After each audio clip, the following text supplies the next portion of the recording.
शपथ लेकर विरासत बढ़ाने के लिए प्रियंका गांधी भी आ गई। इनकी सांसदी तो जाएगी भारत की नागरिकता तो जाएगी, लेकिन चीटिंग, फ्रॉड, फोर्जरी का केस भी होगा।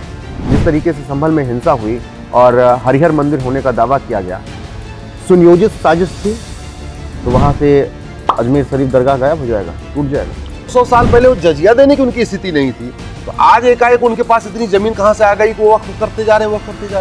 गांधी परिवार से बड़ी गद्दारी किसी ने किया नहीं सनातन के साथ। नमस्कार, स्वागत है आप सभी का एनवेब न्यूज पर। मैं हूं आपके साथ रोहित। इस वक्त देश में तमाम मुद्दे छाए हुए हैं, वो संभल में चाहे हिंसा हो या फिर अजमेर दरगाह में मंदिर होने का दावा किया जाना हो और उसके बाद जो याचिका दायर की गई उसे स्वीकार कर लिया जाना हो। इसके अलावा बैकफुट पर इस वक्त सरकार भी है और वक्फ बोर्ड का संशोधन बिल को लेकर क्योंकि शीतकालीन सत्र में पेश नहीं किया जा रहा है। रिजर्वेशन को लेकर धर्म अगर आपने परिवर्तन ले लिया है तो कर लिया है तो उसका फ़ायदा नहीं मिल सकता है। सुप्रीम कोर्ट का ये बड़ा जजमेंट भी है। राहुल गांधी की नागरिकता पर भी इस वक्त देश में सवाल है और इसके अलावा सेकुलर और सोशलिस्ट शब्द को लेकर भी सुप्रीम कोर्ट में बहस हुई है। ऐसे में सुप्रीम कोर्ट के वरिष्ठ अधिवक्ता अश्विनी उपाध्याय जी मेरे साथ हैं, उनसे इन तमाम मुद्दों पर चर्चा करेंगे। सर, बहुत बहुत स्वागत है। धन्यवाद। शुरुआत संभल से की जाती है। जिस तरीके से संभल में हिंसा हुई और हरिहर मंदिर होने का दावा किया गया, सुनियोजित साजिश थी उस हिंसा हुई? देखिए, एक बात मैं आपको बहुत स्पष्ट कर दूं, बाबर, हुमायूं, तुगलक, गजनी, गोरी, लोधी, ऐबक, खिलजी जब यहाँ आए थे तो यहाँ ज़मीन की कमी नहीं थी। अगर उनको नमाज पढ़ना ही था, उसके लिए मस्जिद चाहिए थी, तो कहीं खाली जगह में बनवा सकते थे। लेकिन सच्चाई ये है कि ऐबक से लेके तुगलक तक, खिलजी से लेके बाबर तक, किसी ने खाली जगह के ऊपर मस्जिद नहीं बनाई। सबने मंदिर के ऊपर मस्जिद बनाई क्योंकि उनको भारतीयों का स्वाभिमान कुचलना था जी। उनको केवल नमाज मस्जिद नहीं बनानी थी, उनको भारतीयों का स्वाभिमान कुचलना था। दूसरा, उन्होंने क्या काम किया, जितने यहाँ उन्होंने कोई एक नया शहर भी नहीं बसाया। जितने यहाँ पुराने शहर थे, पौराणिक शहर थे, उन सारे शहरों का नाम बदल दिया। तो मतलब हमारे जो पौराणिक स्थान थे उनके ऊपर मस्जिद बना दिया और जो पौराणिक शहर थे उनका नाम बदल दिया। उदाहरण के लिए, एक हमारा 51 शक्तिपीठों में से शक्तिपीठ है कीर्तेश्वरी, वहाँ मुर्शिद खां नाम का लुटेरा गया, मंदिर को लूटा, तोड़ा, उसको ढहाया और उसके बाद उस स्थान का नाम उसने मुर्शिदाबाद कर दिया। मिर्जा खां नाम का लुटेरा गया, विंध्याचल मंदिर को लूटा, तोड़ा और उस स्थान का नाम मिर्जापुर कर दिया। जौना खां नाम का लुटेरा गया और जमदग्नीपुरम में उसने अटाला देवी मंदिर को लूटा, तोड़ा और उसके बाद उसको अटाला देवी मस्जिद बना दिया। ये पूरा इतिहास है। इसको कड़वी सच्चाई को मुझे लगता है सबको एक्सेप्ट करना चाहिए। और वो इसलिए कर रहे थे क्योंकि वो ये कह रहे थे कि देखो, जो तुम्हारे प्रमुख स्थान है हम उनको कुचलेंगे, पैरों से कुचलेंगे और उनके ऊपर मस्जिद बनाएंगे, तुम क्या कर सकते हो देखो। तो वो चैलेंज कर रहे थे। मेरा मानना है कि जब वो चले गए तो जो लोग भारत में हैं उनको अपने आप को उनसे कनेक्ट नहीं करना चाहिए। भाईचारा तब बढ़ेगा जब सभी लोग, चाहे वो अटाला के हैं, चाहे वो मथुरा के हैं, चाहे वो ज्ञानवापी के हैं, चाहे वो भद्रकाली के हैं, जहाँ जहाँ अवैध निर्माण हुआ है, चाहे संभल के हैं, वो खुशी खुशी कहें कि एक काम करो भैया, टेक्नोलॉजी एडवांस आ चुकी है, राडार टेक्नोलॉजी आ चुकी है, जीपीएस टेक्नोलॉजी आ चुकी है, कार्बन डेटिंग हो जाती है, नींव के बगल में खुदाई करके बिना कोई नुकसान किए पता चल सकता है कि इसकी नींव कितनी पुरानी है, दीवार की टेस्टिंग करके पता चल सकता है इसकी दीवार कितनी पुरानी है। अगर जिसको हरिहर मंदिर कहते हैं या वो उसको मस्जिद कहते हैं, बड़ी सीधी सी बात है, आप उसका टेस्ट करके ये देखो कि फाउंडेशन कितनी पुरानी है, दीवार कितनी पुरानी है और गुंबद कितना पुराना है। अगर इसमें स्पष्ट हो जाए कि नहीं फाउंडेशन तो पुराना है लेकिन गुंबद नया नया है, तो सिद्ध हो गया कि भैया तो मंदिर था। चाहे वो ज्ञानवापी है, चाहे भद्रकाली है, चाहे भोजशाला है, चाहे अटाला, सबसे बढ़िया तरीका हो सकता है बिना किसी नुकसान किए जीपीएस टेक्नोलॉजी के द्वारा, राडार टेक्नोलॉजी के द्वारा, कार्बन डेटिंग के जरिए आराम से पता किया जा सकता है कि फाउंडेशन कितनी पुरानी, ऊपर का पहला मंजिल कितना पुराना और गुंबद कितना पुराना। बिल्कुल अश्विन जी, लेकिन देखिए जिस तरीके से संभल में बवाल हुआ उसके बाद अब ये निकल के आ रहा है कि पठान और तुर्क की वहाँ पर लड़ाई थी। बदनाम वहाँ पर सर्वे करने वाली टीम को किया जा रहा है, बदनाम वहाँ हिंदू पक्ष को किया जा रहा है, क्योंकि हिंदू पक्ष तो वहाँ दिख ही नहीं रहा है कहीं। देखिए, पहली बात तो मैं एक बता दूँ आपको, ये भारत में जितनी अराजकता है ना, इतनी अराजकता दुबई में नहीं है, इतनी अराजकता कुवैत में नहीं है, इतनी अराजकता आपके सिंगापुर में नहीं है, चीन में नहीं है, जापान में नहीं है। क्यों? क्योंकि यहाँ पे कानून का खौफ नहीं है। यहाँ पे जो प्यादे होते हैं ना, प्यादे, वो तो पकड़े जाते हैं, सजा होती है। असली साजिशकर्ता जो सफेद पोश होते हैं उनको कभी सजा नहीं होती है। अगर जितने संभल में पकड़े गए पत्थरबाज, इन पत्थरबाजों का अगर narco test, polygraph, brain mapping test हो जाए, मैं 100% कहता हूं वहां पे असली साजिशकर्ता मिलेंगे। या तो वहां के मौलवी होंगे या तो वहां के सांसद होंगे, क्योंकि ये बेचारे जो पत्थरबाजी करते हैं ना, इनको तो बरगलाते हैं, फुसलाते हैं। हाँ, पत्थरबाजों की ये कमी है कि तुम भैया दूसरों का हलम क्यों आ रहे हो, दूसरों के भड़काने में क्यों आ रहे, तुम अपनी जिंदगी बचाओ। तुम्हारा अगर तुम जेल जाओगे, जेल में सड़ोगे, तुम्हारे माँ बाप को देखने तो कोई नहीं आएगा, तुम्हारी पत्नी को देखने तो कोई नहीं आएगा, तुम्हारे बच्चों को देखने तो कोई नहीं आएगा। लेकिन जिस तरीके से संभल में पुलिस ने संयम का परिचय दिया है, जैसी पत्थरबाजी हुई थी ना, अगर एकदम उसका रिएक्शन पुलिस ने किया होता और गोली चला दिया होता तो वहां कम से कम 1000 लोग मारे जाते। ये तो वहां पे जो 4-5 मरे हैं वो केवल, और जब एक्सट्रीम हो गया, पुलिस की एकदम अपनी जान की बाजी आ गई। और भाई पुलिस वाले भी तो इंसान है ना, पुलिस वाले क्या किसी के बेटे नहीं है, पुलिस वाले किसी के पति नहीं है, पुलिस वाले किसी के पिता नहीं है क्या? उनकी जान की कोई कीमत नहीं। मतलब मानवाधिकार आतंकवादियों का होगा, मानवाधिकार अलगाववादियों का होगा, मानवाधिकार पत्थरबाजों का होगा, लेकिन पुलिस का कोई मानवाधिकार नहीं होगा क्या? वो मानव नहीं है क्या? लेकिन कायदे से तो पत्थरबाजों का कोई ह्यूमन राइट नहीं होना चाहिए, वो पत्थरबाज है। बिल्कुल अश्विनी जी, लेकिन बात ये चल रही है कि जैसे हमारी टीम गई और तमाम वहाँ पर मीडिया पहुँची, तो लोगों से जब बातचीत हुई तो उन्होंने कहा कि अगर पत्थरबाजी कर रहे थे तो गोली मार दो क्या? दूसरा एक एंगल ये कि एक माँ जिसके घर में छत नहीं है, एक बेटा, मतलब बेटे और थे लेकिन खाने कमाने वाला एक ही था, 17-18 साल का, अयान नाम था। अभिषेक ने उनसे बात की, उन्होंने कहा कि मेरा बेटा मस्जिद के लिए शहीद हो गया। देखिए, ये जो रेडिकलाइजेशन है ना, मैं तो बहुत कई बार कह चुका हूँ, इसका समाधान तभी हो सकता है जब भारत में मदरसे बंद हो, नहीं तो इसका समाधान हो ही नहीं सकता। दुनिया में जहाँ भी मदरसे हैं वहाँ गैर मुस्लिम्स के लिए जीना मुश्किल है। अगर आप मदरसों के सिलेबस को कंट्रोल नहीं करोगे, जो रेडिकल संस्थाएं उनको कंट्रोल नहीं करोगे, तो समस्या आएगी। जो बचपन से उनको पढ़ाया जा रहा है ना कि कृष्ण पूजा के लायक नहीं, हनुमान जी पूजा के लायक नहीं, शंकर जी पूजा के लायक नहीं, कोई भी हमारे सिखों के 10 गुरु पूजा योग्य नहीं है, हमारे भगवान महावीर पूजा योग्य नहीं, हमारे गौतम बुद्ध पूजा योग्य नहीं, ये जो बताया जाता है कि और कोई पूजा योग्य नहीं है, केवल एक ही व्यक्ति है, ये रेडिकलाइजेशन का मूल कारण है।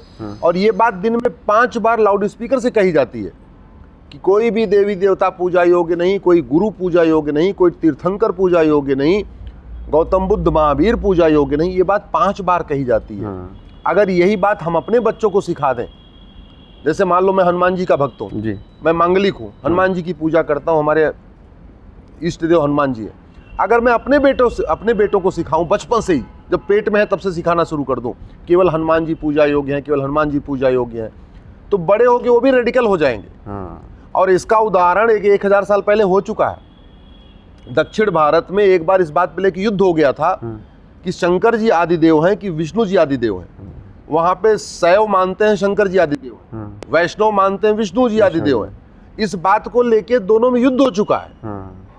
तो अगर 1000 साल पहले इस बात में शैव और वैष्णव में युद्ध हो चुका है, अब शैव वैष्णव तो समझ गए कि यार इसमें लड़ने से कोई फायदा नहीं है, सब अपनी अपनी पूजा करो, लेकिन दूसरे लोग नहीं मान रहे, वो कह रहे नहीं, हम जिसको कह रहे हैं वही पूजा योग्य है, दूसरा कोई है ही नहीं है। ये रेडिकलाइजेशन का मूल कारण है। संभल से आखिरी सवाल असदुद्दीन ओवैसी से जोड़कर, कि ओवैसी कह रहे हैं कि अगर इसी तरीके से गोली मारनी है तो मुझे भी चौराहा बता दो, आकर खड़ा हो जाता हूँ, मुझे भी गोली मार दो, मैं भी मर जाऊँ। ओवैसी जी बहुत बड़े ड्रामेबाज हैं, बहुत बड़े वो कलाकार हैं। मुझे लगता है कि नसीरुद्दीन शाह उनके सामने फेल है, रजा मुराद उनके सामने फेल है। ओवैसी जी इतनी बढ़िया एक्टिंग करते हैं कि मेरे को लगता है वो जो दिलीप कुमार, क्या नाम था उनका, जो भी है, मतलब वो दिलीप कुमार, नसीरुद्दीन शाह और रजा मुराद, ये तीनों मिलकर जितनी एक्टिंग नहीं करते उससे बढ़िया एक्टिंग करते हैं। और इस स्टाइल में बोलते हैं और संविधान की बात करके बोलते हैं। उनके आप 5 मिनट के भाषण में 2 बार संविधान जरूर आएगा, ये उनका पेट है। उसका एक बड़ा कारण है कि मुस्लिम समाज को संविधान के बारे में ज्यादा पता नहीं है, पहली बात तो ये। दूसरा, ये उन्होंने अपनी ऐसे इमेज बना लिया है, टोपी भी पहन लिया है, दाढ़ी भी रख लिया है, अपने आप को शुद्ध मुस्लिम दिखते भी हैं, स्टाइल में रहते हैं अपने, तो उन्होंने अपना कर लिया, बना लिया। बिल्कुल, बड़ी सीधी सी बात है, भारत में संविधान है, संविधान का मतलब समान विधान, बिल्कुल, सबको समान विधान। देश स्वतंत्र हो चुका है, स्वतंत्र का मतलब हर तरीके स्वतंत्र हो चुका है, आर्थिक रूप से स्वतंत्र है, सामाजिक रूप से स्वतंत्र है और धार्मिक रूप से स्वतंत्र है। अगर जिन मठ मंदिरों पे मुगलों के समय कब्जा हो गया था या अंग्रेजों के समय कब्जा हो गया था, अगर वो आज भी कब्जा बना रहे, फिर धार्मिक स्वतंत्रता किस बात की? अरे हिंदुओं की धार्मिक स्वतंत्रता तो तब हो ना जब गुलामी के सारे नाम मिटे। हिंदुओं की धार्मिक स्वतंत्रता तब होगी जब गुलामी के सारे निशान मिटे, जब गुलामी की कुरीतियां खत्म हो, जब गुलामी की कुप्रथाएं खत्म हो, जब गुलामी की शिक्षा व्यवस्था बदले। ये मदरसे किसने शुरू किया? मुगलों ने शुरू किया, आज तक वो चलते जा रहे हैं। मिशनरी स्कूल किसने शुरू किया? अंग्रेजों ने शुरू किया, तक चलते जा रहे हैं। तो हमारी शिक्षा भी गुलामी वाली है। मैं इसलिए पूरे देश में घूम रहा हूँ। इस साल मैं अब तक 107 जिलों में जा चुका हूँ, 500 जिलों में मैंने अब तक, पिछले मेरी लाइफ में हम 500 जिले में जा चुके हैं अब तक। हम यही सबको बता रहे हैं, भारत आज़ाद नहीं है। आज भी जहाज के ऊपर वीटी लिखा हुआ है, विक्टोरिया टेरिटरी लिखा हुआ है, उसको हमने कोर्ट में चैलेंज किया हुआ है गुलामी के आप ही बताइए, दिल्ली को किसने बसाया? युधिष्ठिर ने। दिल्ली में युधिष्ठिर रोड नहीं है, अर्जुन रोड नहीं है, भीम रोड नहीं है, नकुल रोड नहीं है, सहदेव रोड नहीं है, कुंती रोड नहीं है, माद्री रोड नहीं है, अभिमन्यु रोड नहीं है, हुमायूं है, वीर शाह है। दिल्ली में Babar road, Humayun road, Tughlaq road, गजनीगोर road, Ghori road, Lodhi road, पता नहीं क्या क्या रोड है। दिल्ली से इन वैसी दरिंदों से क्या लेना देना? दिल्ली को क्या इन्होंने बसाया? क्या दिल्ली को 5,500 साल पहले युधिष्ठिर ने बसाया था। अब जब ये बाबर, हुमायूं, तुगलक, गजनी, गोरी का नाम बदला जाएगा, फिर वो ऐसी चिल्लाना शुरू कर देंगे, भैया ये तो मुसलमानों पे हमला है। ये बात मुस्लिम समाज को समझना चाहिए कि ये जो आपको भड़का रहे हैं, ये ओट जीवी हैं, नोट जीवी हैं, सत्ता जीवी हैं। ये सांसद विधायक बनने के लिए आपको बरगला रहे हैं, आपके बच्चों का भविष्य बर्बाद कर रहे हैं। अच्छा ये होगा आप भारतीय बनिए, क्योंकि ये जो कुछ परिवार बाहर से आए हुए हैं, अच्छा उनको यहाँ के मुसलमानों से बड़ी सख्त नफरत है। भाई भारत में 99% तो हिंदू ही है, जो मुस्लिम है 99% उसमें हिंदू है, कन्वर्टेड हिंदू है। मुश्किल से 1% है जो बाहर से आए हुए हैं। जैसे ओवैसी फैमिली बाहर की है, वो कन्वर्टेड हिंदू नहीं है। दुरानी फैमिली बाहर की है, वो कन्वर्टेड हिंदू नहीं है। इस तरीके से अपनी ये बुखारी फैमिली बुखारा से आई हुई है, आपकी ये मदनी फैमिली मदीना से आई हुई है।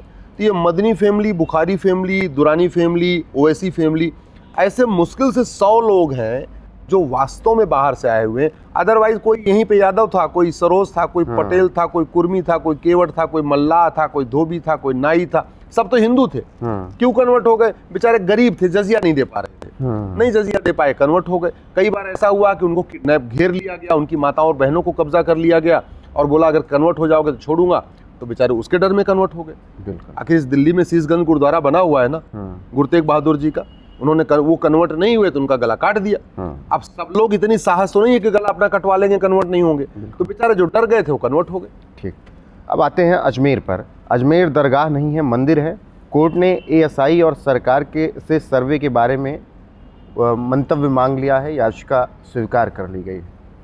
सच है कि अजमेर दरगाह नहीं? बिल्कुल, देखिए मेरा तो ये कहना है कि जहाँ जहाँ विवाद है उसका एक साथ समाधान हो जाए तो अच्छा है। वैसे आर्टिकल 49 है संविधान के अंदर। आर्टिकल 49 ये कहता है कि जितने हमारे ऐतिहासिक और पौराणिक धार्मिक स्थान हैं या सांस्कृतिक स्थान हैं, उनको रिस्टोर करना सरकार की ड्यूटी है। मैं आज आपको एक ऐसी बात बता रहा हूं जो आज तक कभी नहीं मैंने बोली है, किसी चैनल पर नहीं बोली है, आपके लिए पहली बार NMF के लिए बोल रहा हूं। संविधान का आर्टिकल 49 ये कहता है कि आप धरोहरों, जितनी धरोहर है, ऐतिहासिक धरोहर, सांस्कृतिक धरोहर, धार्मिक धरोहर, उनको रिस्टोर करनी है। बजाय कि एक एक मुकदमा, एक संभल वाला अलग चले, ज्ञानवापी वाला अलग चले, मथुरा वाला अलग चले, फिर अजमेर वाला अलग चले, कायदे से अब एक भारतीय धरोहर आयोग बनाना चाहिए। भारतीय धरोहर आयोग में सुप्रीम कोर्ट के जज भी हों, पुलिस के अधिकारी भी हों, कप्तान भी हों, IAS अधिकारी भी हों, हिस्टोरियन भी हों, ASI के एक्सपर्ट हों, जो लेटेस्ट टेक्नोलॉजी आई हुई है, आपकी GPS टेक्नोलॉजी, रडार टेक्नोलॉजी या ये कार्बन डेटिंग टेक्नोलॉजी, इसके भी एक्सपर्ट हों, पत्रकार भी हों। ऐसा एक धरोहर आयोग बनाना चाहिए एक्सपर्ट कमेटी बनाना चाहिए। मेरा मानना है के मोहम्मद साहब से बढ़िया एक्सपर्ट कोई है ही नहीं। के मोहम्मद साहब के अंडर में एक बढ़िया एक्सपर्ट कमेटी बना दे, साल भर का टाइम दे दे, और साल भर में जहां जहां जिसको दावा करना है वो दावा कर ले, और एक्सपर्ट कमेटी जाएगी, टेक्नोलॉजी को यूज करेगी, 2-2, 3-3 दिन में एक स्थानों का सर्वे होता चला जाएगा, पता चलता जाएगा ये नींव कितनी पुरानी, दीवार कितनी पुरानी और गुंबद कितना पुराना। सबसे बढ़िया तरीका, और एक साथ बना के एक कानून बनाओ, भारतीय धरोहर संहिता, और भारतीय धरोहर संहिता करके उसको रिस्टोर कर लो। ये आर्टिकल 49 ये ड्यूटी केंद्र के लिए भी है, और ये आर्टिकल 49 ये ड्यूटी राज्यों के लिए भी है। इसमें देखिए आर्टिकल 49 लिखा हुआ है, protection of monuments and places and objects of national importance. जो राष्ट्रीय महत्व के स्थान है उनको रिस्टोर करना, उनको मैनेज करना, उनको मेंटेन करना। इसलिए मेरा कहना है यूनिफॉर्म हेरिटेज कोड बनाइए, एक हेरिटेज कमीशन बनाइए, धरोहर आयोग बनाइए, धरोहर संहिता बनाइए, और एक साथ में 1-2 साल के अंदर सबका दूध का, फिर हमेशा हमेशा के लिए शांति हो जाएगी। अदरवाइज भाई आज़ाद हो गया है तो जो हिंदू समाज के लोग हैं वो तो लड़ेंगे, अगर आप नहीं लड़ेंगे तो कब लड़ेंगे? कोई तलवार से तो लड़ नहीं रहे, वो तो कलम से लड़ रहे हैं, कागज से लड़ रहे हैं, कानून से लड़ रहे हैं, और कोर्ट के जरिए लड़ रहे हैं। उस कोर्ट में जा रहे हैं जो संविधान के अंतर्गत बनी हुई है, उस कोर्ट में जा रहे हैं जिसके जज भी संविधान के अनुसार और कानून के अनुसार कार्य करते हैं। तो इसलिए सबसे अच्छा ये है कि एक भारतीय धरोहर आयोग बने, भारतीय धरोहर संहिता बनाए, जो इतने भी स्थान हैं साल भर के अंदर सब लोग अपना अपना क्लेम उनके सामने दे दें, और सबको टीम करके एक के मोहम्मद कमेटी बना दिया जाए। के मोहम्मद साहब का एक्सपर्ट है, मुझे लगता है इनसे बढ़िया उस एक्सपर्ट कोई नहीं हो सकता। बिल्कुल। देखिए, जब से राम मंदिर का मुद्दा छाया, उसके बाद सुप्रीम कोर्ट का फैसला और फिर भव्य राम मंदिर बना, उसके बाद से ही मुस्लिम समुदाय ये कहता है कि एक मस्जिद चली गई या एक दरगाह चला गया, अब हम दूसरा नहीं खोएंगे। लेकिन अजमेर उनके लिए कितना बड़ा स्थान है ये सबको पता है।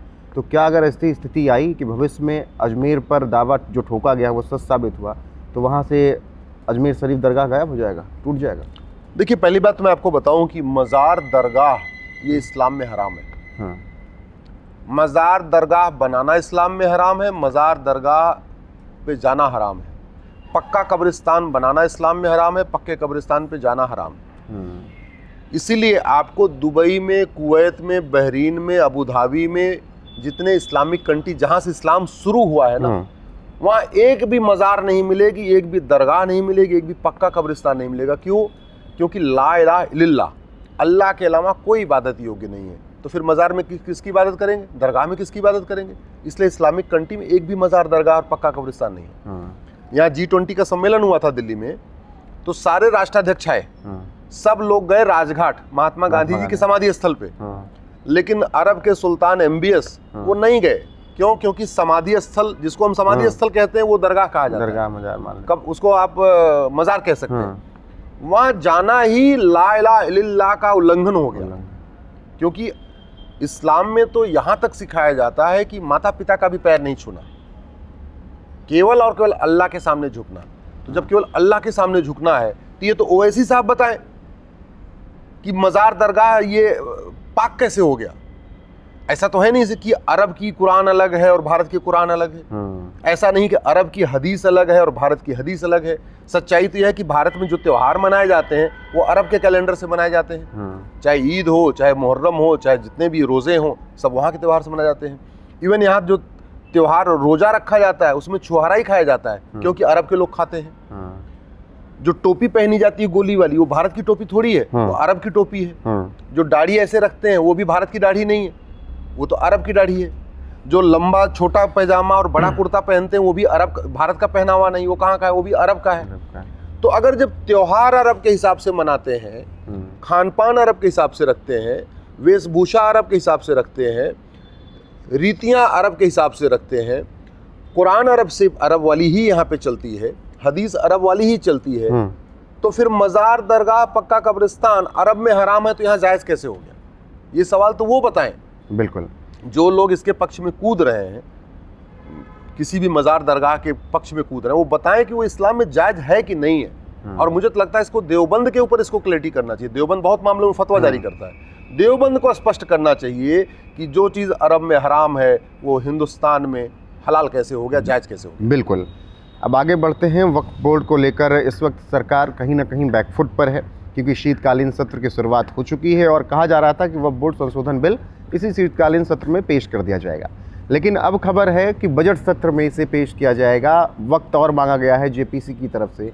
जिस मुद्दे पर पूरा महाराष्ट्र लड़ लिया, चुनाव जीत गए, अब उसके बाद फिर से बैकफुट पर कई ऐसे फैसले 2024 की इस सरकार में हो चुके हैं जो कि ये दर्शाता है कि 56 इंच का सीना थोड़ा अब कम हो चुका है। देखिए, पहली बात तो मैं आपको बता दूं, मैं इनफैक्ट अभी मैं बागेश्वर धाम जी की यात्रा में था, तो इधर क्या डिसीजन हुआ मेरे को नहीं पता, मुझे आइडिया भी नहीं। हम इसके वक्फ के खिलाफ पिछले 5 सालों से लड़ाई लड़ रहे हैं। जब लोग वक्फ को जानते ही नहीं थे, आपने भी कभी वक्फ नहीं सुना होगा, हमने इसको कोर्ट में डाला। जब सरकार को नोटिस हुआ है, विष्णु शंकर जैन जी भी इसके खिलाफ लड़ रहे हैं, हरशंकर जैन जी भी इसके खिलाफ लड़ रहे हैं। हम लोग ने जब इसको पिटीशन फाइल किया, सरकार को नोटिस गई है, तब सरकार की आंखें खुली हैं कि वक्फ बोर्ड कोई सी चीज है, वक्फ कानून इतना खतरनाक है। तब इस पे चर्चा शुरू हुई, तब जाने इसके बारे में जानकारी हुई। हमारा ये सबसे पहला कहना है कि भारत में संविधान चलेगा या बहुविधान चलेगा। अगर मजहब के आधार पे विधान चलेगा, मजहब के आधार पे मंत्रालय होगा, मजहब के आधार पे बोर्ड होगा, मजहब के आधार पे ट्रिब्यूनल होगा, तो फिर एक ही मजहब के लिए क्यों होगा?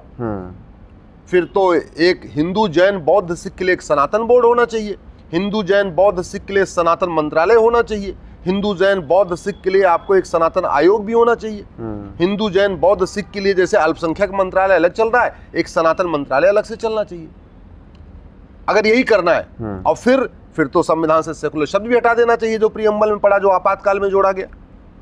इसलिए मैं कहता हूं, और वैसे भी सरकार जो बिल लाई है ना, उसमें 44 संशोधन लाई है। मतलब इतना घटिया कानून है कि उसको ठीक करने के लिए 44 बदलाव करना पड़ रहा है। और मैं, विष्णु जैन जी, हरशंकर जैन जी, हम लोग गए थे पार्लियामेंट जेपीसी के सामने, हमने वहां 22 सुझाव और दिए हैं।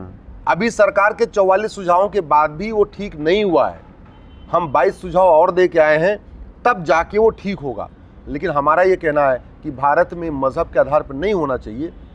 दान सब करते हैं तो एक समान दान संहिता होनी चाहिए। सबके अपने अपने रिलीजियस प्लेसेस हैं, तो एक समान धर्मस्थल संहिता होनी चाहिए। संपत्ति का मुकदमा सबका एक ही तरीके से डिसाइड हो, एक समान संपत्ति संहिता होनी चाहिए। यानी यूनिफॉर्म चैरिटी कोड होना चाहिए, यूनिफॉर्म इंडाउमेंट कोड होना चाहिए, यूनिफॉर्म प्रॉपर्टी कोड होना चाहिए। एक व्यक्ति के लिए अलग से बोर्ड, एक लिए अलग से ट्रिब्यूनल, उनका अलग सर्वेयर, उनका अलग से अपना मंत्रालय। ये मुझे लगता है हम दूसरे विभाजन की फाउंडेशन तैयार कर रहे हैं। बिल्कुल।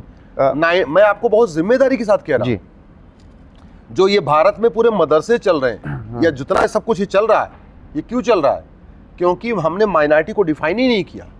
संविधान में एक जगह आया है माइनॉरिटी शब्द, लेकिन संविधान में कहीं माइनॉरिटी लिखा नहीं है। 1% वाला माइनॉरिटी होगा, 0.5 वाला कहीं लिखा ही नहीं है। मैं आज फिर से कह रहा हूं कि सबसे पहले आप माइनॉरिटी को डिफाइन करिए, और माइनॉरिटी को डिफाइन करके सेट करिए कि माइनॉरिटी में कौन आएगा। मेरा मानना है यहूदी, पारसी, बहाई के अलावा भारत में कोई अल्पसंख्यक नहीं है। ठीक है। दूसरा, मजहब के आधार पे बोर्ड खत्म करिए, मजहब के आधार पे मंत्रालय खत्म करिए, मजहब के आधार पे ट्रिब्यूनल खत्म करिए, मजहब के आधार पे आप योजनाएं खत्म करिए, मजहब के आधार पे नियम कानून जितने हैं उनको खत्म करिए, मजहब के आधार पे जो ये मदरसे चल रहे हैं, मिशनरी स्कूल चल रहे हैं, इनको बंद करिए। बर्बाद हो जाएगा भारत। मैं बहुत जिम्मेदारी के साथ कह रहा हूँ, बहुत बर्बाद हो जाएगा अगर हमने इसको नहीं खत्म किया तो। बिल्कुल। मतलब जो आप लोगों ने 44 संशोधन सरकार के थे, 22 आप लोगों ने 66 हो गए। 66 हो गए। मैं तो क्या इसी वजह से वक्त लग रहा है? देखिए, मैं क्या कह रहा हूँ, मैं तो पार्लियामेंट में क्या बोल के आया हूँ जेपी के साथ, वो आपको नहीं बता सकता हूँ, प्रिविलेज का मामला है। लेकिन मैं आज ये कह रहा हूँ कि अगर ये देखिए गाड़ियां आपके बगल में खड़ी हुई हैं, इस गाड़ी के टायर में अगर 66 छेद हो जाए तो पंचर बनवाना चाहिए, 66 पंचर बनवाना चाहिए। इससे बढ़िया टायर बदलना चाहिए। क्या टायर ट्यूब बदलना चाहिए, टायर ट्यूब बदल देना चाहिए। यही तो हम कह रहे हैं कि भैया 66 बदलाव मत करो, आप सीधे सीधे एक यूनिफॉर्म चैरिटी कोड बनाइए, यानी समान दान संहिता बनाइए, यूनिफॉर्म इंडाउमेंट कोड बनाइए, नहीं समान धर्मस्थल संहिता बनाइए, यूनिफॉर्म प्रॉपर्टी कोड बनाइए, समान संपत्ति। ऐसे कैसे होना चाहिए कि इस देश में सबसे ज्यादा दान कौन करता है? हिंदू करते हैं। हिंदुओं में सबसे ज्यादा कौन करता है? माहेश्वरी समाज करता है, अग्रवाल समाज करता है, जैन समाज करता है, मारवाड़ी समाज करता है।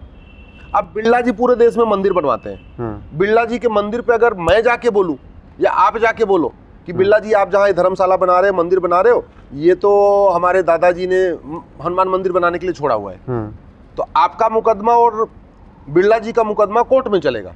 और वहीं अगर ओवैसी आ जाए, मदनी आ जाए, बुखारी आ जाए, सलमान खान आ जाए, सैफ अली खान आ जाए, या शाहरुख खान आ जाए, या जावेद अख्तर साहब आ जाए, और वो कह दें कि बिरला जी आप जहाँ मंदिर बना रहे हो, हमारे पूर्वजों ने यहाँ तो मस्जिद बनाने के लिए छोड़ा हुआ था, उनका मुकदमा तो वक्फ ट्रिब्यूनल में चला जाएगा। ये भेदभाव थोड़ी होना चाहिए। बिल्कुल। वक्फ बोर्ड की जब बात हो रही है और शीतकालीन सत्र में नहीं पेश हो रहा, तो उसी दौरान अश्विनी जी वाराणसी के 115 साल पुराने उदय प्रताप कॉलेज पर सुन्नी सेंट्रल वक्फ बोर्ड ने दावा ठोंक दिया। देखिए, एक चीज़ आपको बता दूं, आज की डेट में 99% मुस्लिम कौन है जो कन्वर्ट हुए? कन्वर्ट कौन हुए? जो गरीब थे। अमीर तो कन्वर्ट हुए नहीं जी भाई। हमारे जो एकदम दलित परिवार के, शोषित परिवार के लोग थे, वो कन्वर्ट हो गए। अब उनके पास जब उस समय जजिया देने की उनकी हिम्मत नहीं थी, अगर जजिया दिए होते तो कन्वर्ट ही क्यों होते? तो जब अभी 100-200 साल पहले वो जजिया देने की उनकी स्थिति नहीं थी, तो आज एकाएक उनके पास इतनी जमीन कहां से आ गई कि वो वक्फ करते जा रहे हैं। और जो ये बड़े वाले हैं, जो अपने आप को शेख, पठान, सैयद कहते हैं, ये बता नहीं रहे हमने कितनी जमीन दिया। मैं तो पब्लिकली कई बार कह चुका हूं कि अगर ओवैसी साहब के दादा परदादा ने कोई वक्फ किया हो तो बताएं, बुखारी साहब के दादा परदादा ने कितनी जमीन दान किया हो बताएं, कागज दिखाएं। या लेटेस्ट में ले लो, मॉडर्न वालों में, अगर जावेद अख्तर परिवार के जावेद अख्तर जी ने कुछ दान किया हो, सैफ अली खान ने 2-4 बीघे ज़मीन दान किया हो, सलमान खान ने 2-4 बीघे ज़मीन दान किया हो, शाहरुख खान ने 2-4 बीघे ज़मीन दान किया, क्योंकि बड़े लोग हैं ना, तो दान कर सकते। अगर किए हैं तो बताएं उन्होंने कितना दान किया। वैसी दरिंदों को वक्फ का अधिकार ही नहीं है, क्योंकि वक्फ तो अपनी ज़मीन की जाती है। मान लो दान करना है, पैसा दान करना है मंदिर में, तो आप अपना पैसा दान करोगे या दूसरों की पॉकेट मार के करोगे? हमारे जेब में जितना होगा उसे आपके जेब में जितना होगा वही करोगे। अगर जमीन दान करना है, अपनी जमीन दान करोगे, दूसरों की कब्जा करके करोगे? अपनी करोगे। तो वक्फ यानी दान अपना किया जाता है। बाबर, हुमायूं, तुगलक, गजनी, गोरी को वक्फ का अधिकार नहीं, क्योंकि वहाँ यहाँ की 1 इंच जमीन उनकी पुश्तैनी जमीन नहीं है। बिल्कुल। जो उनके निजाम थे, उनके जागीरदार थे, जो उनके नंबरदार थे, या उनके जो नवाब थे, उनको भी वक्फ का अधिकार नहीं, क्योंकि उन्होंने तो जमीन कब्जा किया और 10-10, 20-20 गांव नवाबों को सौंप दिया वहां पे शासन प्रशासन करने के लिए। उनको भी अधिकार नहीं। जो यहाँ के कन्वर्टेड हिंदू, उनकी इतनी हिम्मत नहीं, उनकी इतनी स्थिति नहीं कि वो बेचारे वक्फ कर पाए, क्योंकि तो खुद ही गरीब थे, जजिया नहीं दे पाए, कन्वर्ट हो गए। ये सारी की सारी जमीनें या तो सरकारी जमीनें हैं या प्राइवेट जमीनें हैं।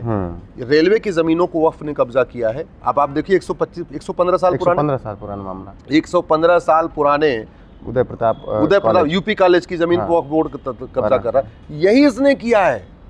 रेलवे की जमीन पे कब्जा, डिफेंस की जमीन पे कब्जा, एयरपोर्ट की जमीन पे कब्जा, बंदरगाहों की जमीन पे कब्जा, नदियों के किनारे कब्जा, पहाड़ियों के किनारे की कब्जा, हाईवे के किनारे कब्जा, जो गांव में ऊसर जमीन होती है, बंजर जमीन होती है, खेल का मैदान होता है, चारागाह होता है, उस पे कब्जा, शहरों के पार्कों पे कब्जा। क्योंकि एक बार अपनी जमीन पर आदमी फिर भी लड़ेगा, वो जो सार्वजनिक स्थान होता है उसके लिए कौन लड़ेगा?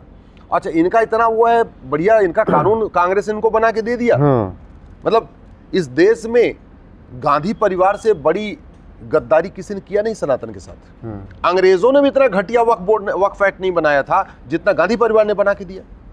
इससे बड़ी गद्दारी कोई नहीं हो सकती देश के साथ, और हम उनको नेता कहते हैं।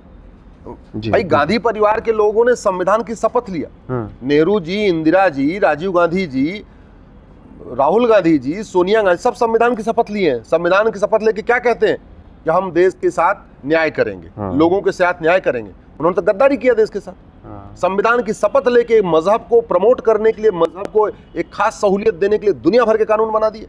प्लेस ऑफ वर्शिप एक्ट बना दिया, माइनॉरिटी कमीशन एक्ट बना दिया, माइनॉरिटी एजुकेशन एक्ट बना दिया, अलीगढ़ मुस्लिम यूनिवर्सिटी को माइनॉरिटी का दर्जा दे दिया, वक्फ एक्ट बना दिया, वक्फ बोर्ड बना दिया। कितने कानून, 50 से ज्यादा कानून बनाए, उसमें से 25 कानून तो हमने चैलेंज किए हुए।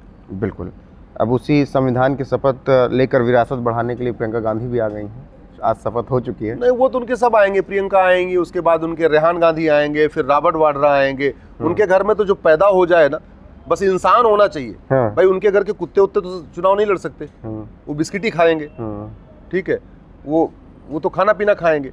लेकिन जो उनके घर में जो पैदा हुआ, मैं तो सोचता हूँ कि लोग कांग्रेस परिवार को वोट देते समय सोचते कुछ, उनको समझ में क्यों नहीं आता किसको वोट कर रहे हैं। एक देश विरोधी परिवार को वोट कर रहे हैं, एक ऐसे परिवार को वोट कर रहे हैं जिसने आज तक 1950 से लेके आज तक केवल और केवल सनातन धर्म को खत्म करने के लिए कानून बनाया।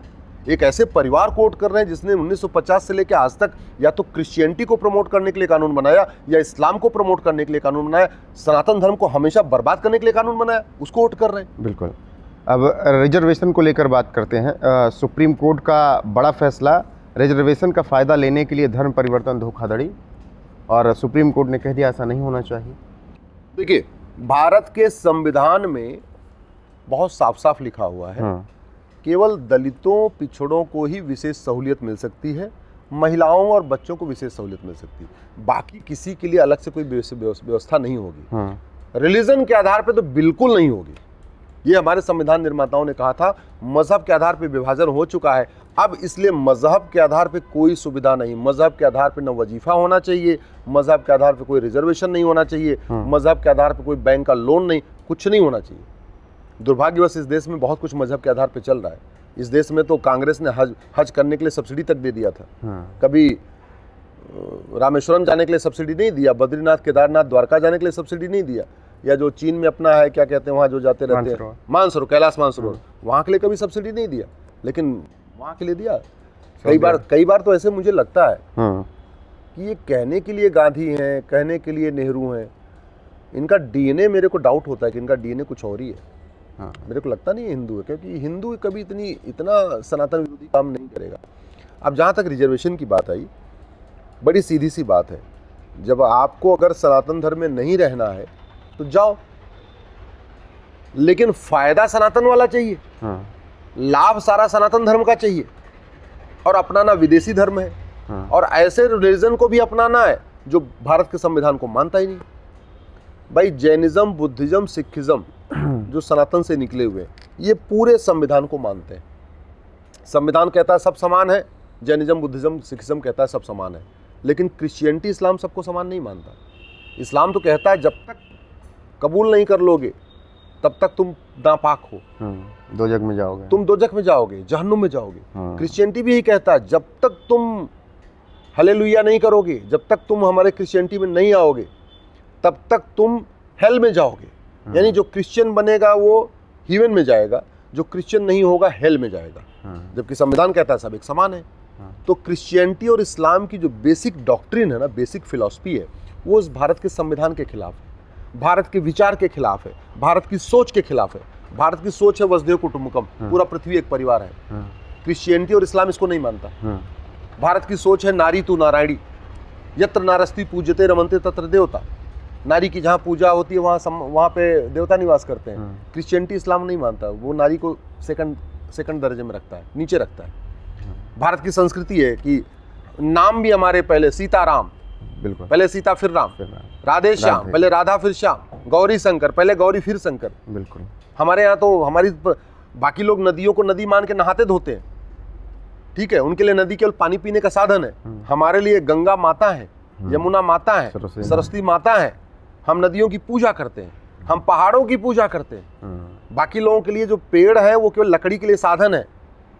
हम पेड़ों की पूजा करते हैं, हम पीपल की पूजा करते हैं, हम नीम की पूजा करते हैं, हम बरगद की पूजा करते हैं। बाकी लोगों के लिए जानवर मांस का टुकड़ा है, उसको काट के खाना है। हम गाय की पूजा करते हैं, हम नंदी जी की, बैल की पूजा करते हैं, नंदी जी की पूजा करते हैं। बाकायदा उनको मृत्यु होती है तो सम्मान उनको ले जाके दफनाते हैं। ये हमारा सिस्टम है। बिल्कुल, यही सनातन और यही सभ्यता, यही सभ्यता। तो इसलिए मैं कह रहा हूं कि विदेशी रिलीजन में कन्वर्ट होने के बाद कोई रिजर्वेशन नहीं मिलना चाहिए। और ये मैं नहीं कह रहा हूं, ये बाबा साहब अम्बेडकर कह रहे हैं, ये भारत का संविधान कह रहा है, ये संविधान सभा में तय हो चुका है। रिजर्वेशन केवल और केवल हिंदू दलित पिछड़ों के लिए ही है, बाहरी लोगों के लिए नहीं है। लेकिन इस वक्त राहुल गांधी के ऊपर तगमा लग रहा है कि वो बाहरी हैं, रद्द होगी राहुल गांधी की भारतीय नागरिकता। कोर्ट ने गृह मंत्रालय से जवाब मांग लिया है और कहा जा रहा है कि उनके पास ब्रिटिश नागरिकता है। ये कोर्ट दिल्ली हाई कोर्ट में चल रहा है और इनफैक्ट संयोग ऐसा होता है कि जब जब ये मैटर चलता है ना, तब तक उस दिन मेरा भी मैटर रहता है। अच्छा है। सुब्रमण्यम स्वामी जी इसको लड़ रहे हैं। बिल्कुल। लकीली जब जब राहुल गांधी का मैटर चलता है, या तो उसके पहले मेरा मैटर होता है, उसके बाद मैटर होता है। तो हमें हर डेट पे सुब्रमण्यम स्वामी जी मिल जाते हैं। जितनी मैंने वहाँ बहस सुनी स्वामी जी की, स्वामी जी ने बड़े अच्छे डॉक्यूमेंट दिए हैं, ऑथेंटिक डॉक्यूमेंट दिए हैं। और उसमें उन्होंने ये दिखाया है कि ये बाकायदा कंपनी का शेयर होल्डिंग भी है, वहाँ की इनकी सिटीजनशिप भी है, क्योंकि वहाँ की जो टर्म्स कंडीशन होगी कि जो वहाँ का सिटीजन होगा वही वहाँ का शेयर होल्डर होगा। तो मेरा ये मानना है कि अगर इन्होंने ये साथ काम किया है, जैसा अभी गृह मंत्रालय अपना बताएगा, तो इनकी केवल नागरिकता नहीं जाएगी, इनको सजा भी होगी। ये मामला सीधे सीधे चीटिंग, फ्रॉड, फोर्जरी का है। इनकी सांसदी तो जाएगी जाएगी, भारत की नागरिकता तो जाएगी जाएगी, लेकिन चीटिंग, फ्रॉड, फोर्जरी का केस भी होगा, और होना भी चाहिए। एक बार स्पष्ट संदेश मिलना चाहिए कि आप भारत में केवल नाम के लिए रहते हो, आप भारत के नागरिक हो, आपका केवल दिमाग विदेशी नहीं है, आपकी केवल सोच विदेशी नहीं है, आपकी नागरिकता भी विदेशी है। अगर इसको हमने लाइटली ले लिया और हमने ढंग से इस पर अगर कोई पनिशमेंट नहीं मिला, तो कोई भी ये काम करता रहेगा। फिर तो कोई भी विदेश का नागरिकता ले लेगा, यहाँ बैठा रहेगा, यहाँ नेता भी बनता रहेगा, यहाँ पार्षद भी बनेगा, प्रधान भी बनेगा। भाई भारत में कानून का राज है ना। ऐसा नहीं होना चाहिए कि कोई दूसरा आदमी चीटिंग, फ्रॉड, फोर्जरी करे तो उसको 5 साल की सजा हो जाए, और राहुल गांधी करे, चीटिंग करे तो उनको कोई सजा ही ना हो। तो फिर काहे का कानून का राज? फिर तो नेताओं वाला राज हो गया, फिर तो पॉलिटिकल पार्टियों का राज हो गया। इसलिए मेरा मानना है, लेकिन जिस तरीके से स्वामी जी वहाँ डॉक्यूमेंट दे रहे थे, दिखा रहे थे कोर्ट को, मामला बहुत गंभीर है, और मुझे तो लग रहा है इसमें इनका कुछ न कुछ होगा, हला भला हो जाएगा। अब देखना होगा कि आगे क्या कुछ फैसला कोर्ट का आता है और गृह मंत्रालय क्या जवाब देता है। एक सवाल और, सुप्रीम कोर्ट ने संविधान की प्रस्तावना से सेकुलर और सोशलिस्ट शब्द हटाने की याचिका खारिज कर दी। अगर सेकुलर और सोशलिस्ट शब्द संविधान की मूल भावना से खिलवाड़ कर रहा है, आपकी ही याचिका थी, क्या कुछ हुआ? क्यों सीजीआई नहीं मानने को तैयार?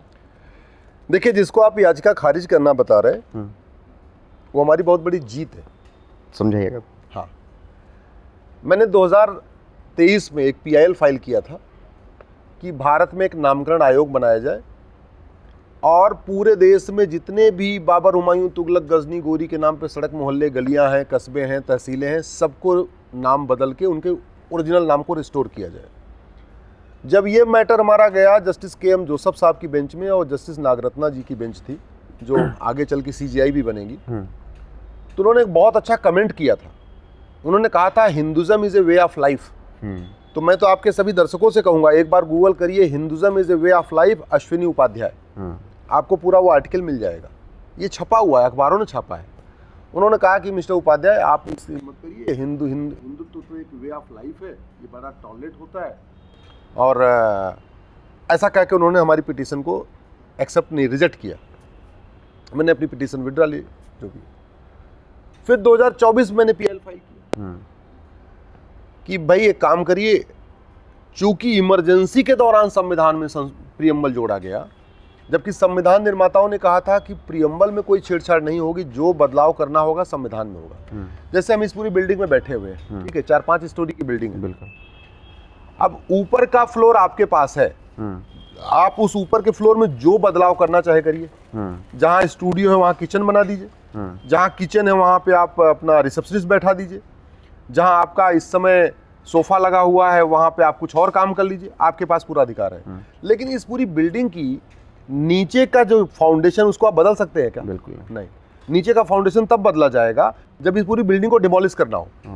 तो संविधान निर्माताओं ने पहले संविधान नहीं बनाया, पहले प्रियम्बल बनाया, पहले संविधान का बेसिक स्ट्रक्चर तय किया, बेसिक फीचर तय किया कि ये इसकी फाउंडेशन होगी, तो प्रियम्बल इसका फाउंडेशन हो गया।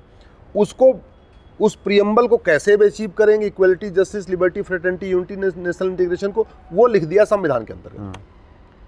प्रियम्बल एक उद्देश्य है, गोल है, बाकी संविधान उसको प्राप्त करने का तरीका है। मैंने सुप्रीम कोर्ट से ये कहा था 1945 में इमरजेंसी, 1975 में इमरजेंसी लग गई, सारे लीडर ऑफ अपोजिशन या तो जेल में थे या अंडरग्राउंड हो चुके थे, मीडिया का बिजली पानी का कनेक्शन कट गया था। मार्च 76 में लोकसभा का टेन्योर पूरा हो गया था।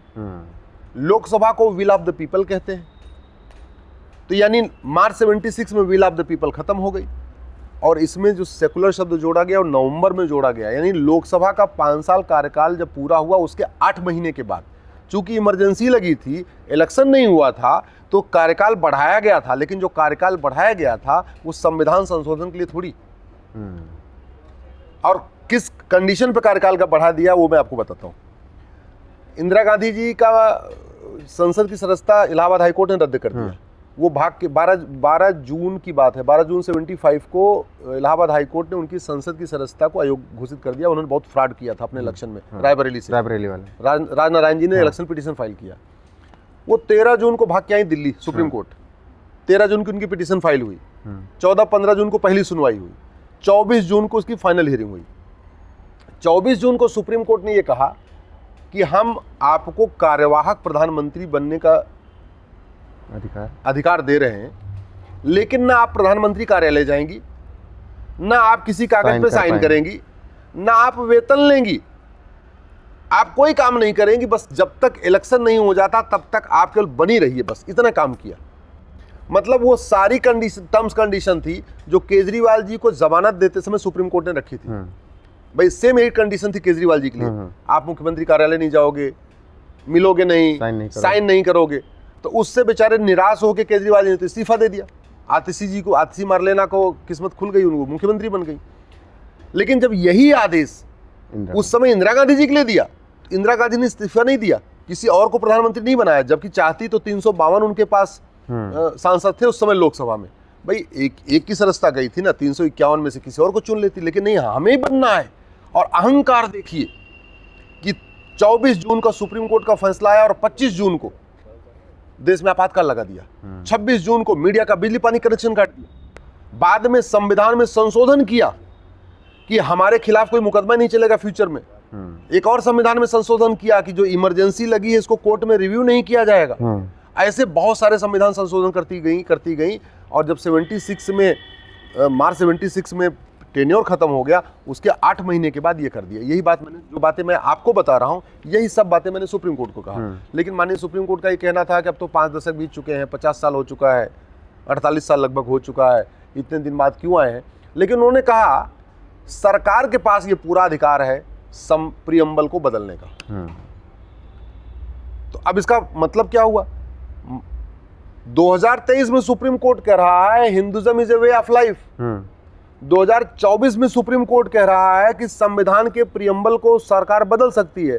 तो मैंने तो एनओसी दिला दिया सरकार को, बिल्कुल, कि आप एक काम करो, अब आप सुप्रीम कोर्ट आपके बीच में नहीं आएगा, आप प्रियम्बल में से सेकुलर शब्द हटा दो और हिंदुत्व तो जोड़ दो, क्योंकि सुप्रीम कोर्ट खुद ही करा है Hinduism is a way of life. तो आराम से आप, सरकार चाहे तो बड़े आराम के साथ संविधान के प्रियम्बल को सेकुलर शब्द हटा सकती है और हिंदुत्व जोड़ सकती है। सुप्रीम कोर्ट कोई इंटरफेयर नहीं करेगा, चाहे वो 5 जजों की बेंच हो या 10 जजों की बेंच हो, कोई फर्क नहीं पड़ेगा, क्योंकि सुप्रीम कोर्ट की बेंच कह चुकी है Hinduism is not a religion, Hinduism is a way of life. तो हम अगर हम हिंदू राष्ट्र की बात कर रहे हैं तो हिंदू राष्ट्र का मतलब सुप्रीम कोर्ट ने कहा है कि ये एक जीवन पद्धति है, ये कोई पंथ नहीं है। बिल्कुल।